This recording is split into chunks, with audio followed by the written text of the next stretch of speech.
New episode में आप सभी का स्वागत है। इसकी शुरुआत सेम उसी सीन से होती है जहां पर हमारा लास्ट एपिसोड खत्म हुआ था और इसमें हमें दिखाया जाता है लिu मिंग के साथ उसकी पूरी की पूरी टीम को, जो कि ब्लड स्लॉटर को ढूंढ निकालने की कोशिश कर रहे थे, जहां पर उन्हें पैरों के निशान मिलने लगते हैं। लेकिन लिu मोबाइल का ये मानना होता है कि शायद ब्लड स्लॉटर ने ये निशान जानबूझकर बनाए हैं। वो उनसे कहने लगता है कि आप जरा इन निशानों को गौर से देखिए। तो लिu मिंग उस पैर के निशान को देखकर ये कहने लगते हैं कि ये तो पैर के पंजे का निशान है। तो लिu मोबाइल कहता है कि हाँ बिल्कुल, और आगे भी आपको इसी तरीके के ही निशान दिखाई दे रहे होंगे, जो कि सारे के सारे बनाए गए हैं ब्लड स्लॉटर के द्वारा, जिसके चारों तरफ हमें खून के धब्बे भी देखने को मिल रहे हैं। यानी कि जब उसने ये निशान बनाए होंगे तो उसका ये इंटेंशन होगा कि हम उसका पीछा ये सोचकर करें कि वो बुरी तरीके से इंजर्ड हो चुका है, ताकि वो हमें आगे चलकर अपने किसी बड़े से प्लान में फंसा सके। तो लिu मिंग कहने लगते हैं कि ये उसकी सबसे बड़ी भूल है, क्योंकि वो हमें नहीं फंसा रहा बल्कि खुद ही फंस चुका है। इसीलिए फिर वो भागते हुए कहते हैं कि अब वो हमारे हाथों से बचकर नहीं जाना चाहिए, और वो लोग उसका पीछा करते करते पहुंच जाते हैं उस हाई लेवल के स्पिरिचुअल बीस्ट की गुफा के अंदर, जहां पर उन्हें एप किंग के साथ साथ ब्लड स्लॉटर की बॉडी भी मिल जाती है। और लिu मोबाइल इसकी पूरी बॉडी को जांचने लगता है कि आखिर इसके पास में क्या है, लेकिन उसको कुछ भी ऐसा नहीं मिलता जिसके पीछे लिu मिंग पड़ा हुआ था। लिu मिंग कहने लगता है कि ऐसा हो ही नहीं सकता कि इसके पास में वो ट्रेजर्स ना हो। तो लिu मोबाइल कहने लगता है कि शायद ऐसा हो सकता है कि इसके पास में किसी ने आकर इससे वो चुरा लिए हो। उसके शरीर के ऊपर घाव देखने लगते हैं कि आखिर ये किस तरीके के हैं, और लिu मिंग को समझ में आता है कि ये जो घाव हैं वो बनाए जा सकते हैं सैंडलवुड डेथ मार्क की वजह से। तो लिu मोबाइल को याद आता है कि उसने ये सुना था कि मूचन के पास में सैंडलवुड डेथ मार्क टेक्निक है, और उसने यही सेम टेक्निक यूज की थी लुओ टोंग से फाइट करने के लिए। तो मुझे लगता है कि जरूर इसकी मौत के पीछे भी उसी का ही हाथ होगा। इसके बाद अब हमें अगले ही सीन में दिखाया जाता है मूचन को, जो कि बहुत ही ज्यादा तेजी के साथ में यहाँ से भागते हुए उसी गुफा की तरफ ही जा रहा था, जहाँ पर अब हमें उसी गुफा के अंदर टैंकियान और बाकी के लोगों को दिखाया जाता है, जो कि यहाँ पर काफी शानदार तरीके से उन सभी के सभी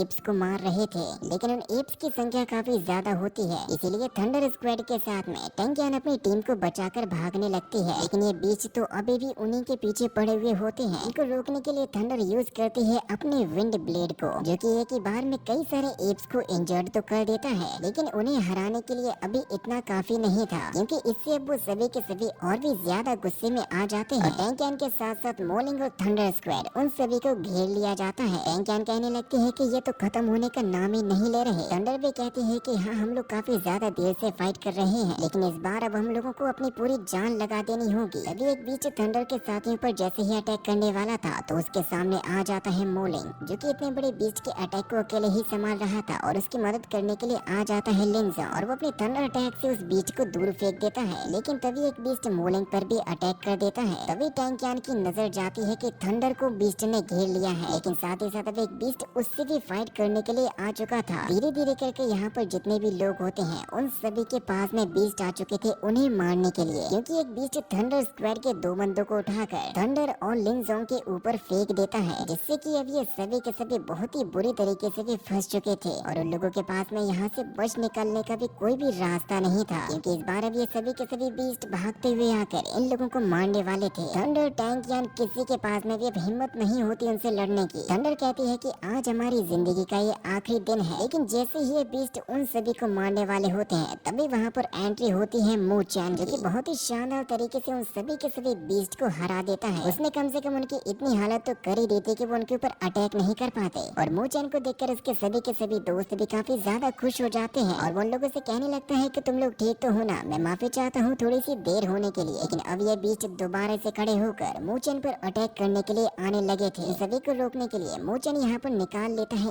एप किंग की स्पिरिट को। इसको देखकर ये सभी के सभी बीच रुक जाते हैं, क्योंकि अब वो मूचन के पास में नहीं आ सकते थे और ना ही उस पर अटैक कर सकते थे। इसीलिए वो सभी के सभी उससे डर कर यहाँ से दूसरी तरफ भाग जाते हैं, जिससे कि अब थंडर स्क्वाड और बाकी के सभी लोगों को चैन की सांस आई थी। लिंजोंग कहने लगता है कि आज तो बाल बाल बच गए। अभी मूचन के पास में वहाँ पर थंडर आकर उससे कहने लगती है, फाइनली तुम यहाँ पर वक्त रहते आ गए, वरना हम लोगों की तो हालत ही खराब हो जानी थी। लेकिन वैसे तुम्हें ये स्पिरिट मिली कहाँ से? क्या तुमने अकेले इतने बड़े बीस्ट को जान से मार दिया? मूचन कहता है कि ये एक लंबी कहानी है, वैसे हम लोगों को अब यहाँ से निकल लेना चाहिए। वो लोग जैसे यहाँ से जाने वाले होते हैं, तभी वहाँ पर दूसरी तरफ से आ जाता है लिu मिंग, और वो अपने सभी के सभी साथियों के साथ में यहाँ पर आया था। तभी लिu मोबाइल मूचन से कहने लगता है कि वैसे तुम्हारे साथ में ये जो लोग हैं वो मुझे हमारी एकेडमी के तो लगते नहीं है। मूचन बताता है कि ये मेरे छोटे नए दोस्त हैं जो कि अभी अभी मिले हैं, जो कि हमारे शिकार करने में भी मदद करेंगे। ल्यू मोबाई हंसते हुए कहने लगता है कि वैसे तुम्हें मिलना चाहिए मेरे थर्ड अंकल ल्यू मिंग से। वैसे मेरे थर्ड अंकल का यहाँ पर आने का मकसद ही यही था, मुझे सपोर्ट करना। साथ ही साथ वो एक बंदे को भी ढूंढ रहे हैं जिसका नाम है ब्लड स्लॉटर, क्योंकि उसने हमारे ल्यू मेंसन से काफी कीमती ट्रेजर्स को चुराया था। लेकिन जब हमें उसकी डेड बॉडी मिली तो हमें उसके पास में कुछ भी नहीं मिला। उसने जो भी ट्रेजर्स हमारी टेरिटरी से चुराए थे उसके पास में वो तो मिले ही नहीं है। तो टैंक कहने लगते हैं कि तुम्हारा ये सब कुछ कहने का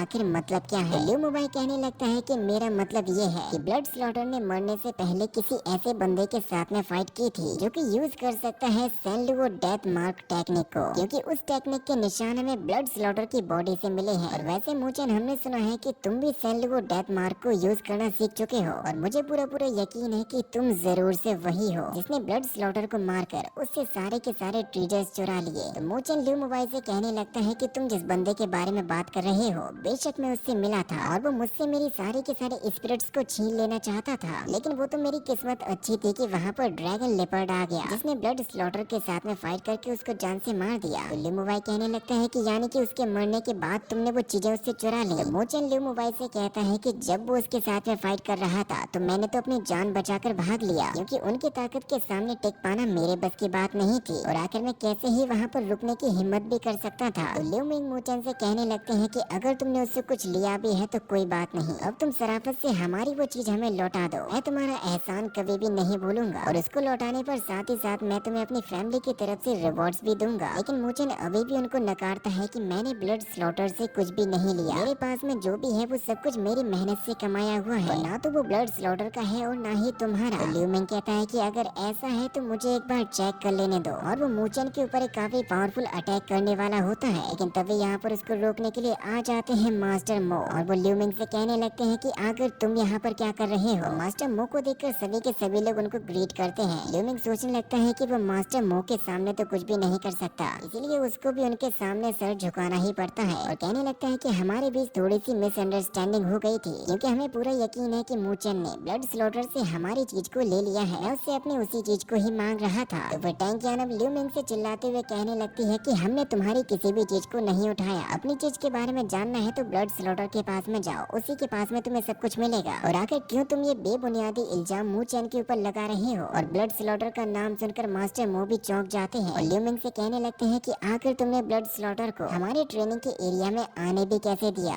ये तो सारी की सारी तुम्हारी गलती है, और अब तुम्हें बोलने का भी हक नहीं है, इसलिए अब जाओ यहाँ से और मेरे स्टूडेंट्स को प्रैक्टिस में परेशान मत करो। लेकिन ल्यू मिंग तो चाहकर भी यहाँ पर कुछ भी नहीं कर पाता, और वो मास्टर मो से कहता है कि ठीक है मैं तो यहाँ से चले जाता हूँ, लेकिन अपने स्टूडेंट्स को समझा लीजिएगा कि वो कुछ भी लेने से पहले जरा सोच ले। और वो जाते हुए ल्यू मोबाइल से कहता है कि तुम जरा इस लड़के पर ध्यान रखना, कि मुझे पूरा पूरा यकीन है कि जरूर से वो ट्रेजर इस मूचन ने ही चुराया है। ल्यू मोबाइल कहता है कि ठीक है अंकल मैं पूरा ध्यान भी रखूंगा। इसके बाद अब हमें थंडर स्क्वाड के साथ में दिखाया जाता है मूचन को, जहाँ पर थंडर उससे कहने लगती है कि मैं काफी ज्यादा खुश हूँ कि फाइनली हमारे हाथ में स्पिरिचुअल फ्रूट लग ही चुका है। मूचन भी उससे हाथ मिलाते हुए कहता है कि हाँ मैं भी काफी ज्यादा खुश हूँ। और फिर थंडर मूचन के साथ में फ्लर्ट करते हुए उससे ये कहने लगती है मैंने तुमसे मैरी के बारे में कहा था, उसके बारे में जरा अच्छे से सोच लेना। इस बात को सुनकर थंडर स्क्वाड के सभी लोग हंसने लगते हैं, लेकिन तभी इसके पास में टैंकियान आकर कहती है कि तुम फिर से पागल हो गई हो क्या। तो थंडर कहती है कि चलो दोस्तों हम लोग मिलते रहेंगे, और वो यहाँ से चली जाती है। इसके बाद फिर मूचन किंग सांशे कहने लगता है कि तुम्हें अब इस स्पिरिट फ्रूट के बारे में मास्टर मो को बता देना चाहिए, कि अगर तुमने ऐसा नहीं किया तो जरूर से ल्यू फैमिली वाले इसके भी पीछे पड़ जाएंगे। वैसे इस फाइट में जो भी लोग थे उन सभी ने यहाँ पर कुछ न कुछ तो गेन किया ही है। और वैसे मैं तुम लोगों से भी किसी चीज के बारे में जानना चाहता हूँ, और इसी के साथ में ये एपिसोड भी यहीं पर खत्म हो जाता है।